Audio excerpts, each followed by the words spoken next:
यीशु को पाते ही मैंने घर से भूत को भगाया।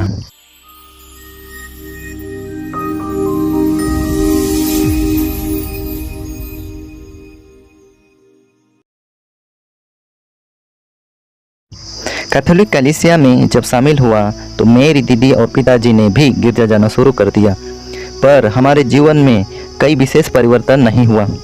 मेरा पिताजी गिरजा भी जाता था और पूर्ववत अपना पूजा पाठ को भी जारी रखा, पर जैसे ही मैंने बाइबल पढ़ा तब अपने आप में ही रही गलती को एहसास किया। मैंने ठान लिया कि उस गलती को सुधारूंगा। जब मैं स्कूल से लौटा तो इस विषय में पिताजी से बात किया, पर मेरे पिताजी ने मेरी सलाह को समझने और मानने से इनकार कर दिया, क्योंकि मैं पिताजी को कह रहा था कि पूजा पाठ को छोड़ दें और घर में सिर्फ यीशु नाम से ही प्रार्थना की जाए। इस तर्क वितर्क में 3 घंटे बीत गए, पर हम लोग किसी एक निर्णय पर नहीं आ रहे थे। तब मैंने थोड़ा जोर देकर कहा कि अगर मेरे मना करने के बाद भी पूजा करेंगे तो मैं जबरन पूजा सामग्री को उठाकर बाहर फेंक दूंगा। मेरे सख्त रवैये को देखकर पिताजी ने 7 दिन के लिए पूजा बंद करने का निर्णय लिया और मुझे कहा कि 7 दिन में घर पर शैतान के किसी भी प्रकार के आक्रमण को रोकूं और शैतान को खदेड़ूं। 7 दिन में उस प्रेत को कैसे भगाऊंगा जो वर्षों से मेरे घर में अधिकार जमाए हुए हैं। यह सोचकर मैं घबरा गया, पर मैं इतना तो समझ चुका था कि यीशु सब ईश्वरों का ईश्वर है। शैतान और प्रेत उसके नाम से भय खाते हैं। अतः मैं कुछ सोच विचार के बाद 7 दिन की शर्त को मान लिया। उसी रात को मेरा शैतान से सामना हुआ। जैसे बाइबल में प्रतीकों को हमने मान लिया, वैसे ही प्रेत उपासना में भी शामिल प्रतीक में आपके पास आता है। मैंने रात के स्वप्न को देखा कि बड़े आकार के भैंस जिसने बड़े बड़े सींग थे, बड़े ही क्रोध से मेरी तरफ बढ़ने लगे। मैं उनसे बचने का हर उपाय कर रहा हूँ, पर उनसे नहीं बच पा रहा हूँ। तब मैंने उन भैंसों का सामना करना शुरू किया। मैंने अपने हाथ से कुल्हाड़ी लेकर उन पर प्रहार करना शुरू कर दिया। कभी कभी मैं उन पर भारी पड़ता तो कभी कभी भैंस मुझ पर हावी हो जाते। मैं पेड़ पर चढ़कर बचने की कोशिश करता था। भैंस के आक्रमण से पेड़ भी गिर जाता। इस तरह का स्वप्न इतना वास्तविक लग रहा था कि सुबह तक मैं पसीने से लथपथ था और मैं थका सा गया था। सुबह 4 बजे मेरा पिताजी आया और उठाया, यह जानने के लिए कि प्रेत की ओर से मुझे क्या संदेश या इशारा मिला। जब मैंने रात भर की घटना से विषय में बताया तो मेरा पिताजी बहुत डर गया और 7 दिन की समझौता को रद्द करके तुरंत पूजा शुरू करने की इच्छा जाहिर की। तब मैंने कहा 7 दिन तक तो मुझे मौका दीजिए। इसके बाद अगर प्रेत पर मैं विजय प्राप्त नहीं करता हूँ तब आप पूजा करें। नहीं चाहते हुए एवं घबराते हुए मेरे पिताजी को 7 दिन के समझौते को मानना पड़ रहा था, क्योंकि 2 क्रोधित भैंसों का मुझ पर हमला का मतलब ही था कि प्रेत जिसकी हम अब तक पूजा कर रहे थे वह बहुत क्रोधित हैं और मेरे परिवार पर कोई भी कहर ढा सकता था। कहा जाता है जब मेरे घराने के लोग इस प्रेत को मानने के बाद शिकार पर निकलते थे तो प्रेत के प्रभाव से बड़ी आसानी से शिकार हाथ लग जाते थे, और अगर किसी साल किसी व्यस्तता के कारण शिकार खेलने को रद्द किया गया तो प्रेत को भी चढ़ावा नहीं चढ़ाया गया। तब प्रेत अपने प्रभाव से शिकार को गांव में ही लेकर आ जाता था। ऐसी घटनाएं हमारे घराने के इतिहास में 2 बार घटी।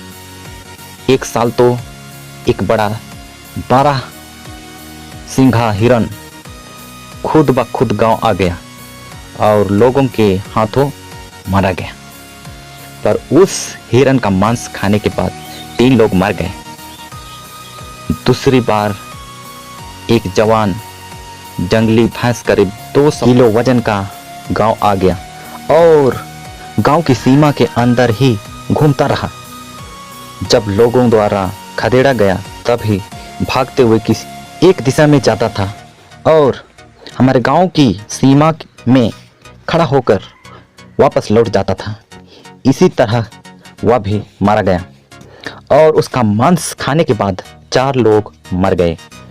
इसी प्रकार का प्रेत आत्मा गुस्सा होता तो अपने प्रतीक जीव जंतु के द्वारा अपने मानसा प्रकट कर देता था और जब हमारे घराने के लोग अगले ही दिन उसे मना लेते तो बच जाते और नहीं तो किसी न किसी को प्राण गंवाना पड़ता था। उसमें घर का पशु भी शामिल था।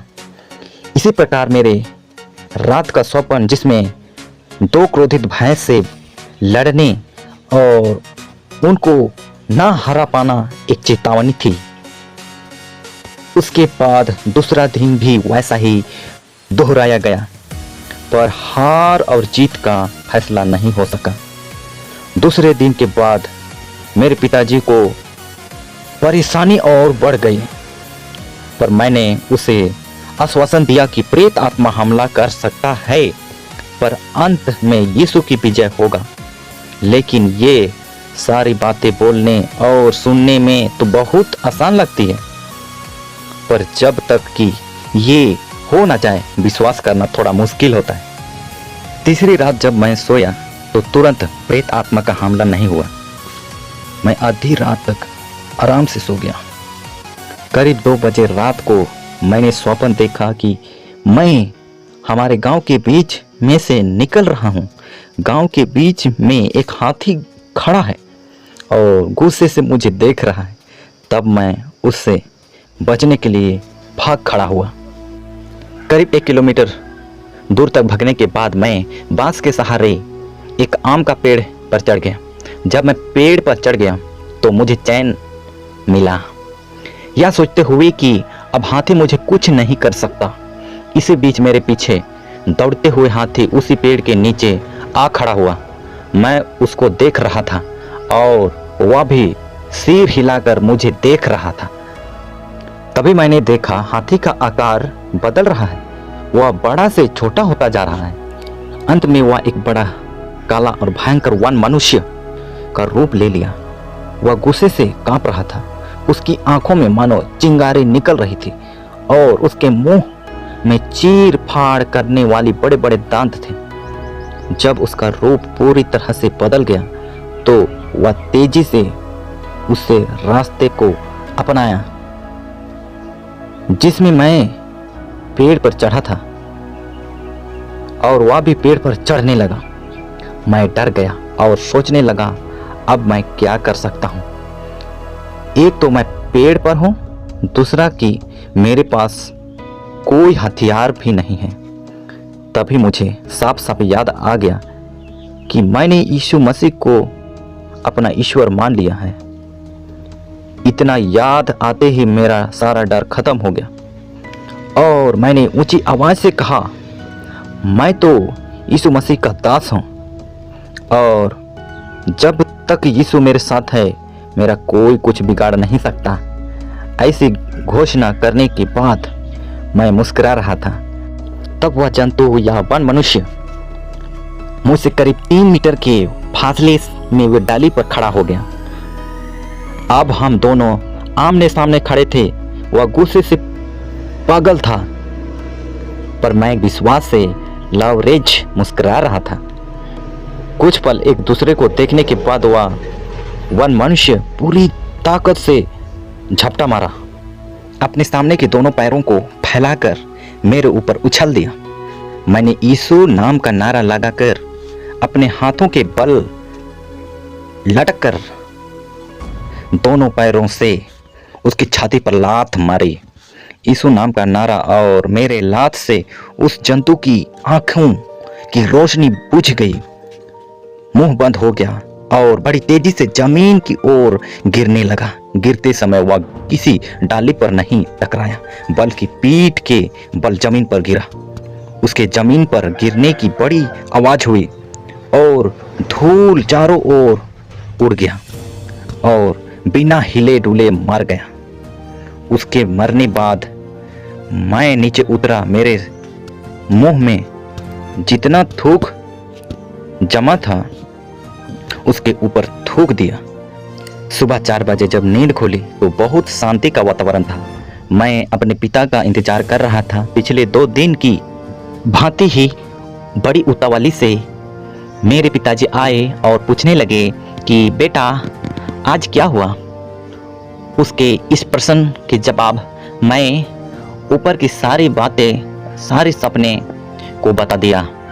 जैसे ही मैंने कहानी की, जो सपना मैंने देखी, जो समाप्त की, मेरे पिताजी का चेहरा खिल उठा और बोल पड़ा, तूने कर दिया, तूने कर दिया। अब प्रेत आत्मा की उपासना करने की कोई ज़रूरत नहीं है। उसे इस घर से हरा दिया गया है।